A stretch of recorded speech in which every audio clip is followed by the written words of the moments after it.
Welcome to my channel. Subscribe, listen and enjoy my stories every day. The air is thick with the scent of roses and lingering traces of fine cologne as I stand in the hallway, watching the last of the guests filter out through the front door.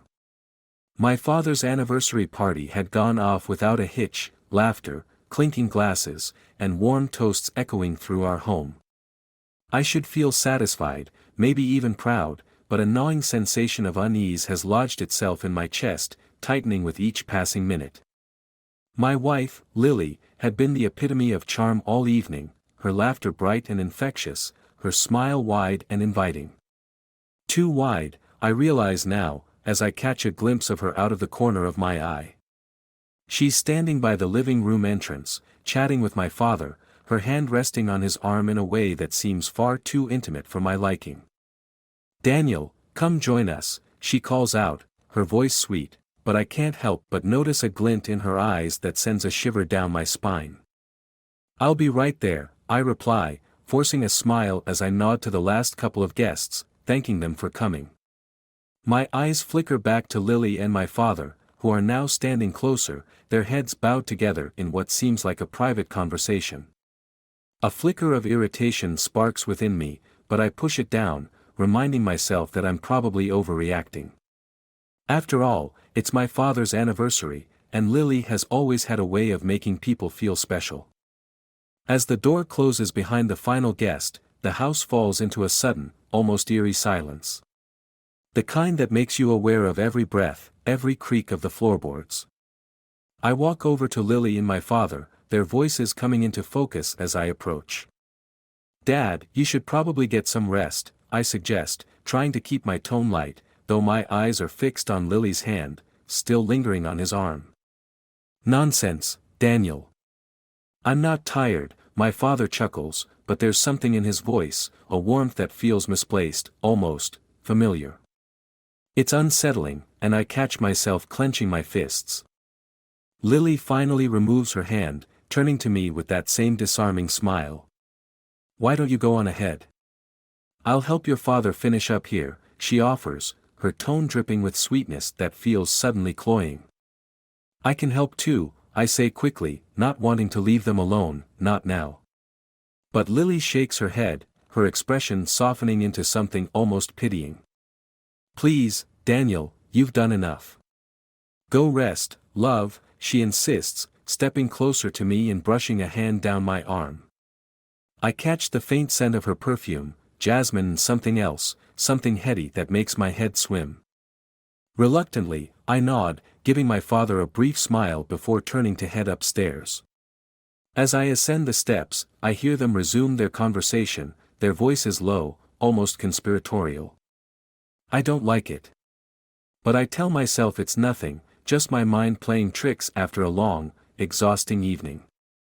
When I reach the bedroom, I can still hear their muffled voices below, a faint buzz that grates on my nerves.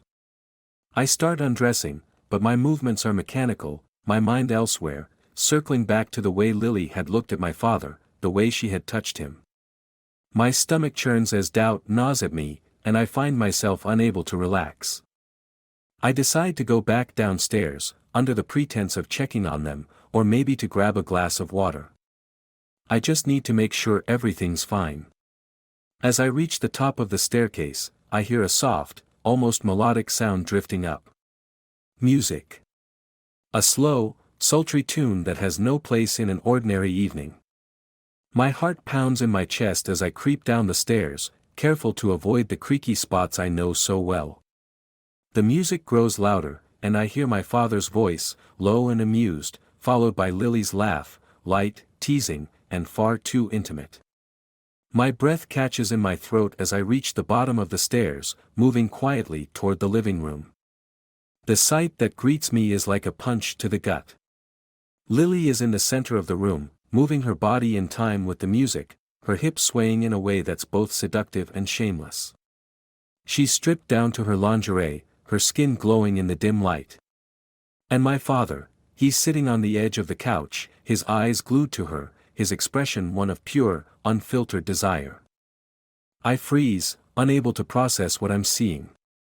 My wife, my father, this can't be real.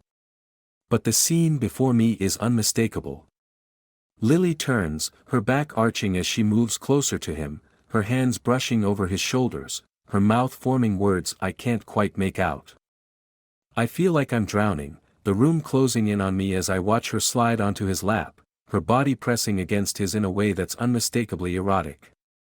My father's hands move to her hips, pulling her closer as she leans down to whisper something in his ear. He laughs, a sound that's both foreign and horrifying to me, and I feel a wave of nausea rising in my throat. I should barge in, shout, do something, anything. But I can't move, can't breathe, can't think. I'm rooted to the spot, forced to witness the grotesque spectacle unfolding before my eyes. This isn't just betrayal, it's something deeper, more vile. It's a violation of everything I believed about my wife, about my father, about my life. Lily's head tilts back as she laughs again, her fingers tracing the line of his jaw, and I feel something inside me snap. A cold, burning rage floods through me, but with it comes a strange, icy clarity. They haven't seen me, haven't noticed my presence, and that gives me the advantage. I step back slowly, retreating into the shadows, my mind racing as I make my way back upstairs, each step heavy with the weight of my realization. I don't stop until I'm back in the bedroom, the door closed behind me.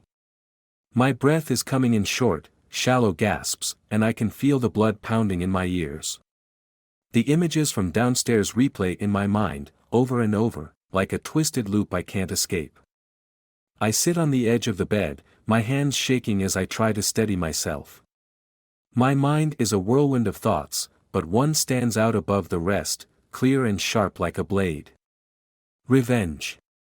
They've taken something from me, something precious and irreplaceable, and I can't let them get away with it. I won't. A cold resolve settles over me, numbing the pain, pushing back the horror of what I've just seen. This isn't over. Not by a long shot. And when it's done, they'll both wish they'd never crossed me. The next morning dawns with an eerie normalcy that seems almost mocking. The sunlight filters through the curtains, casting a warm glow over the room, but it does nothing to thaw the cold knot in my chest.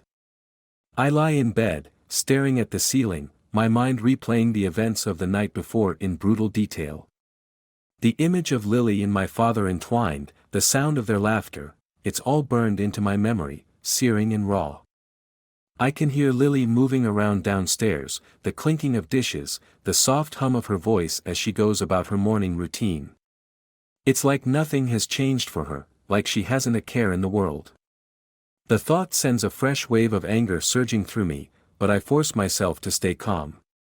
I need to keep a clear head, need to plan my next move carefully. I get out of bed and dress quickly, trying to shove the memory of last night into the deepest corners of my mind. As I head downstairs, I catch sight of myself in the hallway mirror.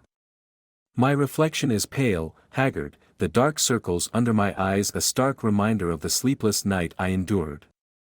But beneath the exhaustion, there's a steely determination in my gaze. I won't let them break me. In the kitchen, Lily is standing at the stove, flipping pancakes with an easy grace.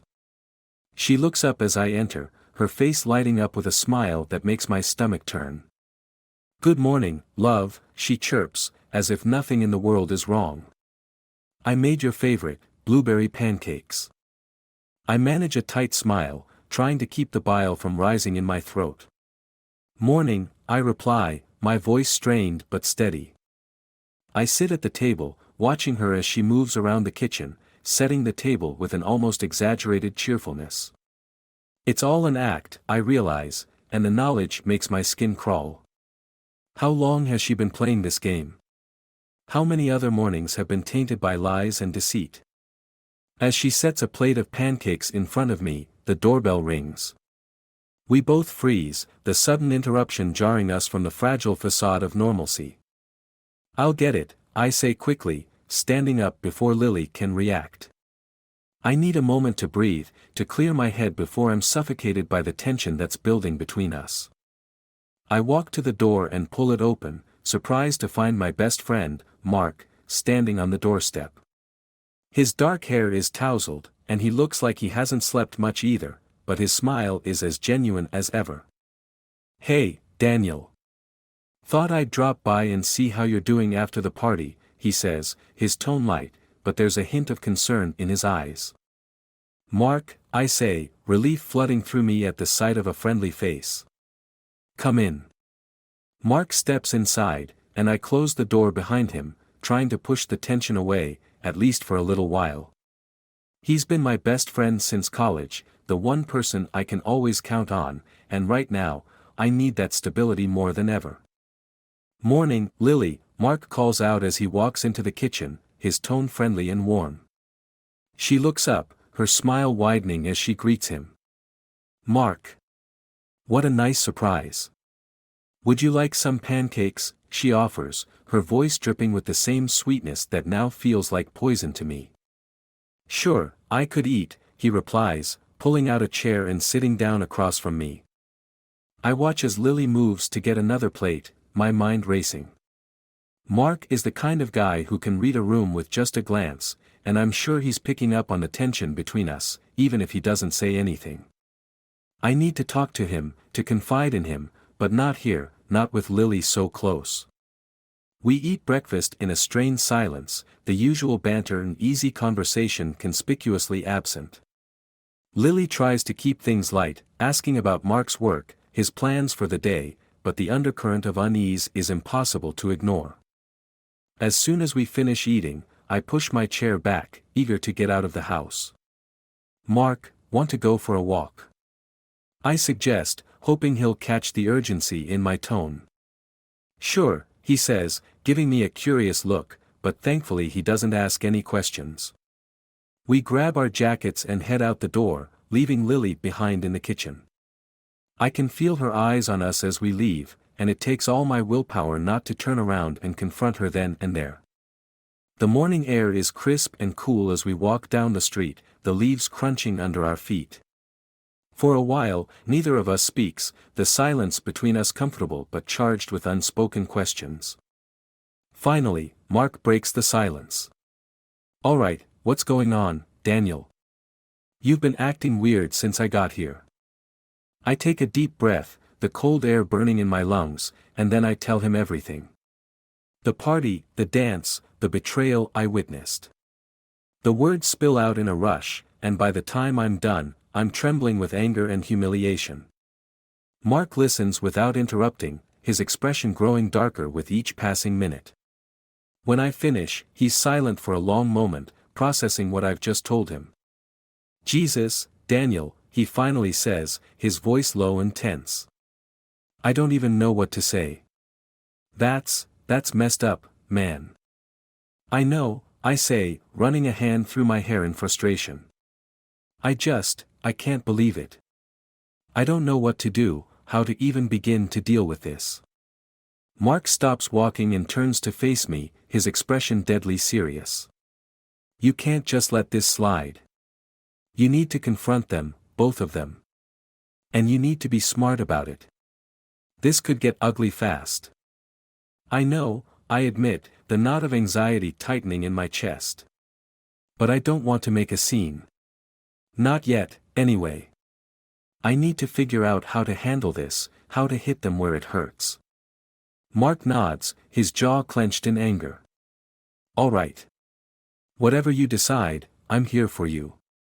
We'll figure this out together." His words bring a small measure of comfort, but the weight of the situation still presses down on me, heavy and suffocating. I nod, grateful for his support, but my mind is already racing ahead, plotting my next move. We continue walking in silence, the tension between us palpable. Mark is right, I can't let this slide. But I also can't rush into anything without a plan. I need to gather more information, to understand the full extent of what I'm dealing with. As we turn a corner, I see my sister, Rachel, walking toward us. She's carrying a grocery bag, her dark hair pulled back in a loose ponytail, and she looks up with a smile as she spots us. "Hey, you two," she calls out, her voice bright and cheerful. "What are you doing out and about so early?" "Just getting some fresh air," I say, forcing a smile as she approaches. Rachel looks from me to Mark, her smile fading slightly as she senses the tension between us. "Everything okay?" she asks, her tone laced with concern. I hesitate, unsure of how much to tell her. Rachel is fiercely protective of me, and if she knew the truth, she'd be ready to march over to my house and tear Lily apart with her bare hands. "Just some stuff going on," I say vaguely, not wanting to lie but not ready to unload everything on her just yet. Rachel raises an eyebrow, clearly not buying my nonchalance, but she doesn't press the issue. "All right, but you know you can talk to me if you need to," she says, her tone softening. "I know," I reply, appreciating her concern but needing to keep things under control for now. She gives me a quick hug, then turns to Mark. "Take care of him, okay?" "Always," Mark says, giving her a reassuring smile. As she walks away, I feel a pang of guilt for not telling her the truth, but I know I need to handle this carefully. Rachel has a temper, and the last thing I need is her going off half-cocked and making things worse. Mark and I continue our walk in silence, but my mind is already working overtime, trying to piece together a plan.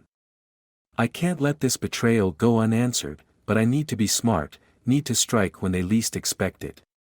When we finally circle back to my house, I'm more resolved than ever. I'll gather evidence, play the part of the unsuspecting husband, and when the time is right, I'll make my move. But for now, I need to keep my cards close to my chest, play the long game, and make sure that when I do strike, it's with devastating precision. The day drags on with an oppressive weight, the hours ticking by like a slow, relentless clock.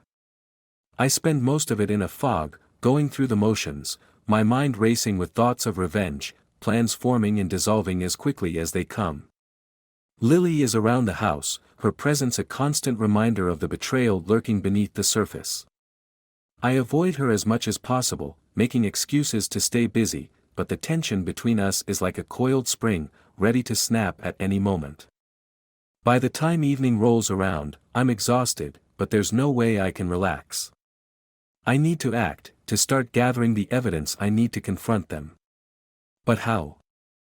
I don't even know where to begin. The thought of confronting Lily directly sends a chill down my spine. I'm not ready for that yet. I need something solid, something that leaves no room for doubt. After dinner, I retreat to the study, telling Lily I have some work to catch up on. She doesn't question it, just gives me a sweet smile and tells me to take my time. I close the door behind me, the click of the latch a small comfort as I sit down at my desk, staring blankly at the papers scattered across it. I need to find a way to get into Lily's phone. It's a long shot, but if there's anything incriminating, it'll be there. My hands are clammy as I think about it, the thought of snooping through her personal messages making my stomach churn. But then I remember the way she looked at my father, the way she touched him, and my resolve hardens. Taking a deep breath, I pull out my own phone and search for ways to clone a device. It's a desperate move, but I'm willing to do whatever it takes to uncover the truth. After a few minutes of searching, I find a guide that seems simple enough. I just need a few minutes with her phone to install a small app that will mirror everything she does. The plan forms quickly. Lily takes a shower every night at 10, a routine so predictable I could set my watch by it. That's when I'll make my move. When 10 o'clock rolls around, I'm sitting in the living room, pretending to watch TV, but my nerves are stretched thin. Lily gives me a quick peck on the cheek before heading upstairs, humming to herself as she goes. I wait until I hear the water running before slipping upstairs to our bedroom. Her phone is on the nightstand, where it always is, charging for the night. My heart pounds in my chest as I pick it up, my fingers trembling slightly. I unlock it easily. She's never been the type to hide anything, not on the surface, at least. The app installs quickly, and within minutes, I'm done. I replace the phone exactly where it was and slip back downstairs, my heart still hammering in my chest. Back in the living room, I sit down, trying to appear nonchalant, but I can feel the tension humming through me. The app on my phone pings, notifying me that it's ready to mirror her activity. I open it, and there it is, her text messages, her emails, even her social media. It's all laid out in front of me, a digital window into her secret life. I scroll through the messages, my stomach twisting with every line of flirtatious banter she exchanges with my father. They've been planning this for weeks, their conversations littered with coded language that only makes me sicker the more I read. It's all there, plain as day, her betrayal, his willingness, their complete disregard for the pain they're causing me. I sit there for what feels like hours, reading and rereading the messages, the anger inside me growing with each passing moment. I know I should stop, that there's only so much I can take, but I can't tear my eyes away. Every word is another knife twisting in my gut, another piece of the puzzle falling into place. The sound of footsteps upstairs jolts me back to reality. I quickly close the app and shove my phone into my pocket, just as Lily comes down the stairs, her hair damp from the shower, a towel wrapped around her. "You coming to bed?" she asks, her voice soft, almost innocent. It's all I can do to nod, forcing a smile as I stand up and follow her upstairs. Lying next to her in bed, the weight of what I've just discovered pressing down on me, it takes everything I have not to recoil when she reaches out to touch me. I stay perfectly still, pretending to be asleep until she finally drifts off, her breathing slow and even. I can't stay here. Not next to her. Not with what I know now. Carefully, I slip out of bed and make my way downstairs, my mind racing. I need to talk to Mark, need to figure out what to do next. But it's late, and I don't want to drag him into this any more than I already have. I settle for sending him a message, asking him to meet me first thing in the morning. I don't give him details, but I know he'll come, he always does. The night drags on in unbearable silence. I sit in the study, staring out the window into the dark, my mind churning with thoughts of revenge. I think about confronting them, about tearing apart their carefully constructed world, but the more I think about it, the more I realize that I need to be patient. I need to be smart about this.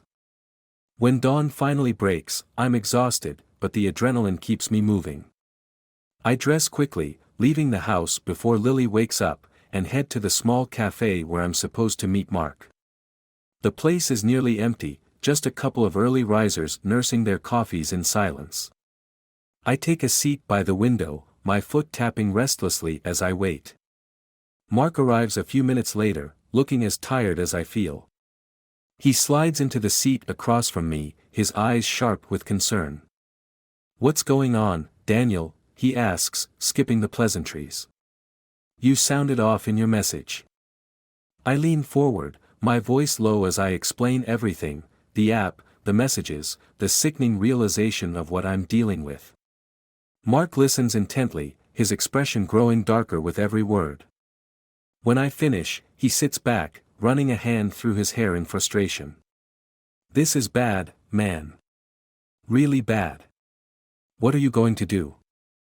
"I don't know yet," I admit, the weight of the situation pressing down on me. "But I can't let them get away with this. I need to make them pay, Mark. I need to make them feel what I'm feeling." Mark nods, his jaw clenched in anger. "You're right. But you need to be careful. This could blow up in your face if you're not careful." "I know," I say, my mind already racing with possibilities. "I'm not going to do anything rash. I'm going to gather more evidence, make sure I have everything I need before I confront them." Mark looks at me, his expression serious. "And then what?" "Then," I pause, the enormity of what I'm planning sinking in. "Then I make sure they regret ever betraying me." Mark leans in, his voice low and urgent. "Just promise me you'll be careful. You're playing with fire here, Daniel. You don't want to get burned." "I will," I promise, even as the fire of anger burns hotter inside me. "I'll be careful. But I'm not letting this go, Mark. Not this time." We sit in silence for a moment, the weight of my decision hanging between us. Mark finally nods, a grim determination in his eyes. "All right. I'm with you, whatever you need. Just let me know. Thanks, I say, grateful for his support. I'm going to need all the help I can get. We finish our coffee in silence, the tension between us palpable. When we finally stand to leave, Mark pulls me into a quick hug, his grip tight and reassuring. Take care of yourself, Daniel. And don't do anything stupid. I won't, I say, even as my mind races with thoughts of revenge, of how I'm going to tear their world apart. As I walk back to the house, the morning sun rising in the sky, I feel a strange sense of calm settle over me. I have a plan, and now I just need to execute it. The web I'm weaving is delicate, but it's strong. And when the time comes, I'll pull it tight, trapping them in their own lies. But for now, I'll play the part of the unsuspecting husband, biding my time, gathering my evidence. Because when I do strike, I want it to be devastating. I want them to feel every ounce of pain they've inflicted on me. And when it's over, I'll walk away from the wreckage with my head held high, my pride intact. But not before I've had my revenge. The days pass with an agonizing slowness, each one dragging me closer to the inevitable confrontation. I continue to play the role of the oblivious husband, but every smile, every touch from Lily feels like a brand against my skin. My anger is a constant burn, barely contained beneath the surface, but I keep it hidden, knowing that I need to be patient. Mark helps me as much as he can, providing a steady presence, but even he seems anxious as the day of reckoning approaches. We've spent hours poring over the evidence, ensuring that everything is airtight. The messages, the photos, proof of their betrayal is now undeniable. Finally, the night comes when I'm ready to set my plan into motion. It's a Saturday evening, and Lily has invited my father over for dinner, an idea that turns my stomach, but one that I pretend to go along with. I'm calm, collected, my mask of normalcy firmly in place as I help her prepare. The doorbell rings just after 7, and I open the door to find my father standing there, holding a bottle of wine. He smiles at me, and for a moment, I'm struck by how little I know this man. The man who raised me, who I admired, how could he betray me like this? Daniel, good to see you, he says warmly, clapping me on the shoulder as he steps inside. You too, Dad, I reply, my voice steady despite the storm brewing inside me. Lily comes to greet him, her smile wide and welcoming, and the three of us sit down to dinner. The conversation is light, filled with the usual small talk, but there's an undercurrent of tension that only I seem to notice. I can see the way they glance at each other when they think I'm not looking, the subtle touches that make my blood boil. After dinner, Lily suggests we move to the living room for dessert and coffee. I follow them, my mind racing as I prepare for what's to come. Everything is in place, I just need to pull the trigger. As we sit down, I clear my throat, drawing their attention. I've been thinking, I begin, my tone casual, about how lucky I am to have both of you in my life. Lily and my father exchange a quick glance, but they both smile, nodding in agreement. I mean, it's rare, isn't it? I continue, forcing a smile. To have a wife and a father who get along so well. Lily laughs softly, a sound that grates on my nerves. We're just one big happy family, she says, reaching out to squeeze my hand. I return the gesture, though the contact makes my skin crawl. Exactly, I say, my voice taking on a sharper edge. Which is why I thought it would be nice to share something with you both. I pull out my phone, placing it on the coffee table between us. My heart pounds in my chest as I navigate to the folder where I've stored all the evidence, the texts, the photos, the recordings. What's this? My father asks, leaning forward to get a better look. Just something I thought you both should see, I say, my tone icy now. I tap the screen, and the messages flash up, one after another, a sickening parade of their deceit. The room goes deathly silent as they read, their expressions shifting from confusion to shock to horror. Lily's face pales, her hand flying to her mouth as she stares at the incriminating evidence. My father's reaction is more subdued, but I see the color drain from his face, his eyes widening in disbelief. Daniel. I can explain, Lily stammers, her voice trembling. Can you? I ask, my voice calm, almost cold. Because from where I'm sitting, it's pretty self-explanatory. Son, please, let's talk about this, my father begins, reaching out toward me. I stand up abruptly, knocking his hand away. Don't you dare, I snap, my control slipping for the first time. Don't you dare try to justify this. Lily starts to cry, her tears falling freely now. Daniel, I'm so sorry. It was a mistake, a horrible mistake. A mistake. I echo, my voice rising. This wasn't a mistake, Lily. It was a choice you both made. My father looks down at his hands, his silence speaking volumes. The weight of his betrayal crushes me, the man I once respected reduced to a stranger in an instant. I trusted you, I say, my voice cracking. Both of you. Daniel, please, Lily begs, reaching out for me. We can work through this. We can fix this. But I'm already shaking my head, my decision made. No, I say firmly. There's nothing left to fix. You destroyed everything. I turn to my father, my voice full of bitterness. And you were supposed to be the one person I could always count on. How could you do this to me? He looks up at me, his eyes filled with regret, but he doesn't say anything. There's nothing he can say that will change what he's done. I don't want to see either of you again, I say, my voice barely above a whisper, the finality of my words hanging in the air. Daniel, don't do this, Lily pleads, standing up and moving toward me. But I step back, the sight of her filling me with a rage I can barely contain. Get out, I say, my voice shaking with emotion. Both of you, get out of my house. For a moment, neither of them moves, as if they can't quite believe what's happening. But then Lily breaks down completely, sobbing as she turns and runs toward the door. My father follows her, his face a mask of despair, but he doesn't look back as he leaves. The door slams shut behind them, the sound echoing through the now empty house. I stand there for a moment, staring at the door, my mind numb with the realization of what I've just done. Then the silence closes in around me, and I feel a wave of emotion crash over me, threatening to drag me under. I sink to the floor, my chest heaving as the tears finally come. The anger, the pain, the betrayal, it all pours out of me in a flood, overwhelming in its intensity.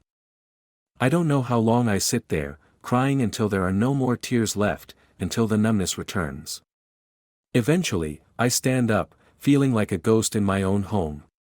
I walk through the rooms, their absence palpable, the silence oppressive. I end up back in the living room, staring at the evidence still displayed on my phone. I should delete it, erase the last traces of their betrayal, but I can't bring myself to do it. Instead, I shut off the phone and drop it onto the couch, turning away from it like it's something toxic. The house feels different now, empty, hollow, as if something vital has been ripped out of it. I wander through it aimlessly, my mind blank, until I find myself standing in front of the door. Without thinking, I grab my coat and step outside, the cold night air hitting me like a slap. I start walking, my feet carrying me through the quiet streets without any direction, just moving to keep the thoughts at bay. The sky is clear, the stars twinkling overhead, but the beauty of the night is lost on me. All I can feel is the hollow ache inside me, the emptiness left in the wake of their betrayal. Eventually, I find myself at the park, the same park where I used to go with Lily, where we'd walk hand in hand, talking about the future. The memories flood back, sharp and painful, but I push them away, focusing instead on the present, on the cold bite of the air, the crunch of the gravel under my shoes. I sit down on a bench, staring out at the darkened park, and for the first time in days, I let myself think about what happens next. The divorce is inevitable, that much is clear. There's no coming back from this, no way to salvage what's been destroyed. And as for my father, I don't know if I'll ever be able to forgive him. The thought of facing him again is unbearable, the wound too deep, too raw. I sit there for hours, lost in thought, until the sky begins to lighten with the first hints of dawn. The cold has seeped into my bones, but I barely feel it, the numbness inside me far deeper, far colder. I finally stand, my body stiff from the hours of sitting, and start walking back home. When I reach the house, it feels even emptier than before. I walk through the door, the silence pressing in on me from all sides. The weight of everything crashes down on me, and I know, in that moment, that I can't stay here. This house is full of memories that are now tainted, a constant reminder of the life I've lost. I gather a few things, clothes, my wallet, the essentials, and shove them into a bag. I don't know where I'm going, but I know I need to get out, to escape the suffocating walls that have become a prison. As I walk out the door, I don't look back. I leave the house, the memories, the betrayal, all of it behind me. The only thing I take with me is the knowledge that I will never see either of them again, and that somehow, I will find a way to rebuild my life from the ashes they've left behind.